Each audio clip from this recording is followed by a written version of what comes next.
আসো যাই গো, আজকে শাড়িটা কিন্তু অনেক সুন্দর হয়েছে। আচ্ছা ঠিক আছে, আচ্ছা যাও।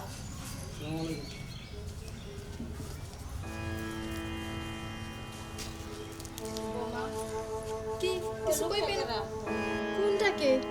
এই যে মাত্র যে গেল। কেন আম্মা, সব কথা কি আপনার কইতে হইব? আমার রুমে কি আইলো না আইলো, কি গেল না গেল, সব কইতে হইব? আমার কি কোনো ছেলে বন্ধু থাকতে পারে না? দেখো বৌমা, একটা মেয়ের বিয়ার পরে বন্ধু কো যাই কো একমাত্র স্বামী থাকতে পারে, তাছাড়া আর কেউ থাকতে পারে না। শোনেন আম্মা, এইটা হচ্ছে মডার্ন যুগ, দিন পাল্টা হয়ে গেছে। আপনাদের সময়ে বন্ধু বান্ধব ছিল না, আপনারা হয়েছেন আদিলা যুগের, আর আমরা হয়েছি মডার্ন যুগের। দিন অনেক চেঞ্জ হয়ে গেছে, এই জন্য আমাগো দিনে বন্ধু বান্ধব আছে, এই জন্য ছেলে ফ্রেন্ড থাকতেও পারে। বৌমা, আমাগো সময়ের কথা কইতাছ, আমাগো সময়টাই ভালো আছিল। আর এখন যে যুগটা পড়ছে না, এটা একবারে নিকৃষ্ট একটা যুগ পড়ছে, বুঝছো? এত প্রশংসা ভালো না। তোমরা কি ভালো আছো? আমার তো মনে হয় ভালো নাই। কেন আম্মা, আমি কি করছি ভালো নাই? আমি কি খারাপ হয়ে গেছি? দেখো বৌমা, চোখে আঙ্গুল দিয়া দেখাইতে হয় না। তোমার বিয়ে হয় নাই, তোমার ঘরে কে পর পুরুষ আবো? তুমি এই যে দামি শাড়ি পরো, এই যে গয়নাগাটি পরো, দামি মোবাইল চালাও, এগুলা তোমার কেরা দেয়? আমার পোলার তোর দেওয়ার মতো সামর্থ্য নাই। কেডা আর দিব? আমার বাপের বাড়ি থেকে আনি। বৌমা, আমার পোলা একজন রিক্সা চালায় খায়, তোমার বাপেও কিন্তু রিক্সা চালায় খায়। তোমার বাপের এগুলা দেওয়ার মতো কিন্তু সামর্থ্য নাই। শাক দিয়ে মাছ ডাইকো না, এখনো সময় আছে, ভালো হয়ে যাও। হ, আমি ভালো না, আমি খারাপই। আপনার কোনো সমস্যা, যান আপনি আপনার ঘরে যান। আমার বিষয় নিয়ে আপনি নাক গলাইতে কই নেই, বুঝেন নাই? বৌমা, তোমার ভালো মন্দ দেখার দায়িত্ব আমার, কারণ তুমি আমার ছেলের বউ। না, আমার ভালো মন্দ আপনার দেখতে হইব না, আমার ভালো মন্দ আমার স্বামী দেখলেই হইব। দেখো বৌমা, এতদিন সব কিছু চোখ বুঝে সহ্য করছি, এখন আর সহ্য করুম না। আমার পোলার কাছে আমি সবই কই দেবো। কি কইলেন? আপনার পোলার কাছে কইবেন? আম্মা, এইটাও ভুলে যায় না, যেমন শাশুড়ি তেমন বউ। তুমি তার মানে কি বুঝাবে চাও আমারে? আম্মা, আপনি সব কি কইতেছেন? কি আর হইব? এই যে দেখো, মারে কি আমি কম ভালোবাসি? মায়ের সারাক্ষণ আমার লগে লাইগা থাকে, ঝগড়াঝাটি করে। তোর বউ কিন্তু মিছা কথা কইতাছে। হ্যাঁ, আমি মিছা কথা কইতেছি। আম্মা, আপনার কোনো দোষ নাই, সব দোষ আমার, আমি মিথ্যাবাদী। আচ্ছা মা, তুমি তোমার ঘরে যাও, আমি দেখতেছি, যাও। মার কোনো দোষ নাই, তুমি মারে কিছু কইও না। আচ্ছা, মার নাকি ঝগড়া করতেছো বা তুমি? আমি ঝগড়া কই করি? মাই তো সারাক্ষণ আমার লগে লাইগা থাকে, আমার ভালো মা দেখতেই পারে না। আমি তো আমার মায়ের তো চিনি যে আমার মাই কিরকম। আমার মাই কি ঝগড়া করে না মানুষ? হ্যাঁ? আচ্ছা, আমি চালাই রিস্কে, আমি রিস্কা চালাই, তুমি এই না, আচ্ছা এই না তুমি কোনে পাও? শুনো, তোমার তো এইসব দেওয়ার মুরুদ হয় না, হ্যাঁ। তা আমার শাড়ি গয়না নিয়ে কোনো সময় কথা কইবে না যে আমি কই পাইলাম। ও তুমি কই পাইলা, কিছু মশলা আমি কিচ্ছু কমো না। না, কারণ যার একটা শাড়ি কিনে দেওয়ার মুরুদ নাই, একটা গয়না কিনে দেওয়ার মুরুদ নাই, তার এইসব জিজ্ঞেস করার অধিকারও তোমার নাই। এই বিলে কি উল্টা বলছো না তুমি? যা খুশি তাই করবা।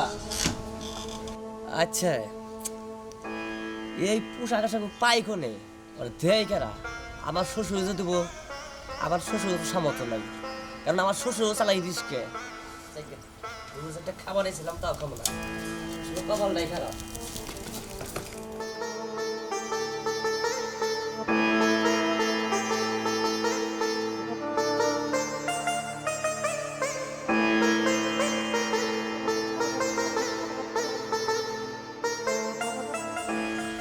রিক্সা চালাই, মনে নাই শান্তি। ঘরের বউ যদি ভালো না থাকে, মনে শান্তি নেই কিভাবে রে? গাড়ি চালানো মনে বহে না।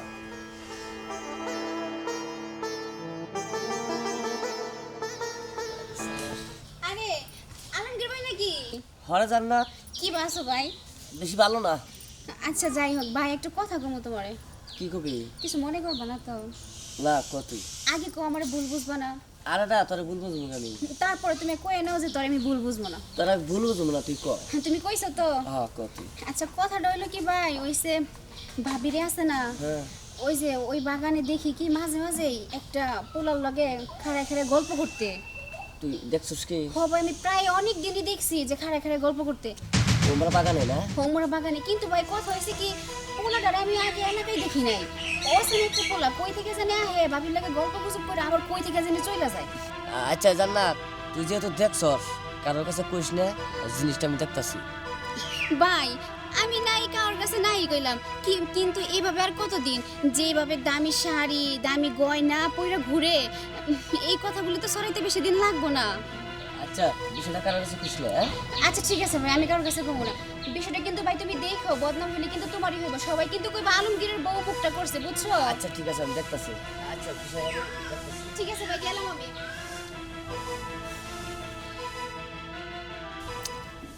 আসলে তো জান্নাত ঠিক কথাই কইছি ওই না পাই কোনে আমি চালাই রিস্কে এই দামি দামি গয়না শাড়ি না কোনে পায় বিষয়টা আমার দেখতে হইব, না দেখলে হইব না। তো বাড়িতে যাই।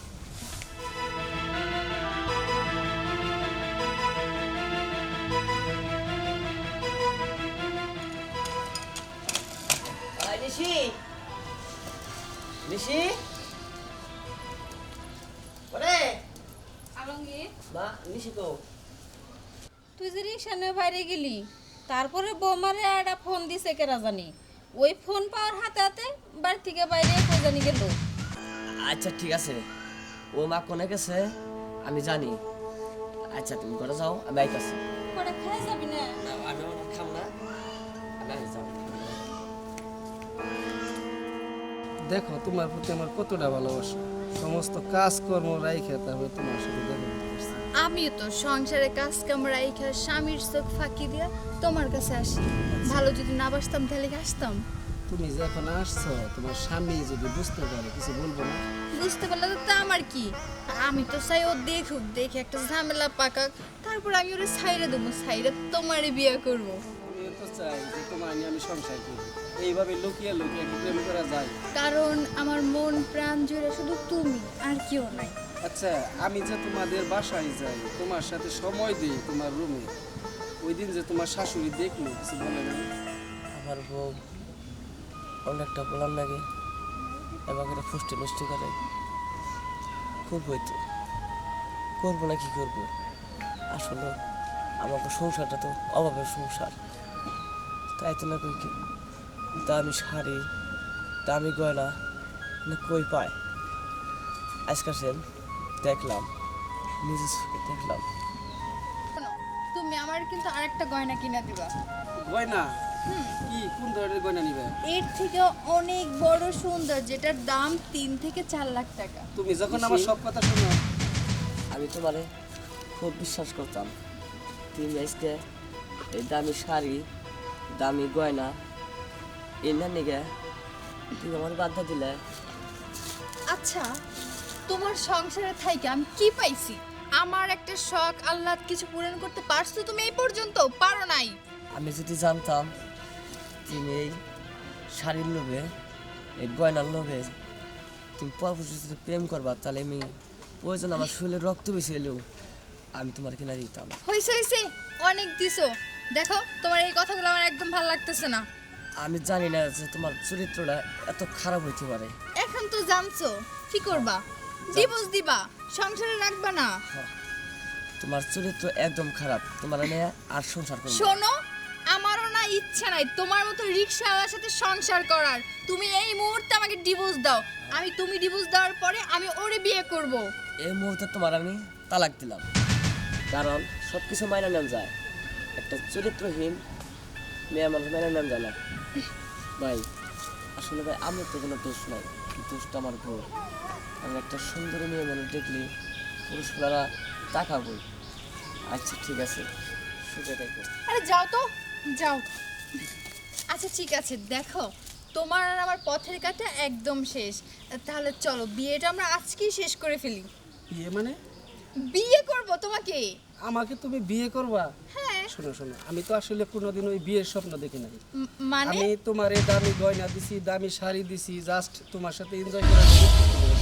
তবে একটা রাস্তা আছে, তুমি যদি আমার রক্ষিতা হিসাবে থাকো, তোমার একটা বাসা নিয়ে দিমু, তুমি ওই বাসায় থাকবা, ওই বাসায় আমি মাঝে মধ্যে যাবো, যাই ফুর্তি করবো, ফষ্টি নষ্টি করবো, এই পর্যন্ত। শরীফ, এসব তুমি কি বলছো? বলতেছি এই কারণে, কারণ তোমার স্বামী রিক্সা চালায়, এই কারণে তুমি আমার সাথে দামি শাড়ি গয়নার জন্য সম্পর্ক করছো। আর আমার চেয়ে ভালো ছেলে পাইলে অবশ্যই তুমি তার কাছে চলে যাবা। না না, বিশ্বাস করো, এরকম কিছু না।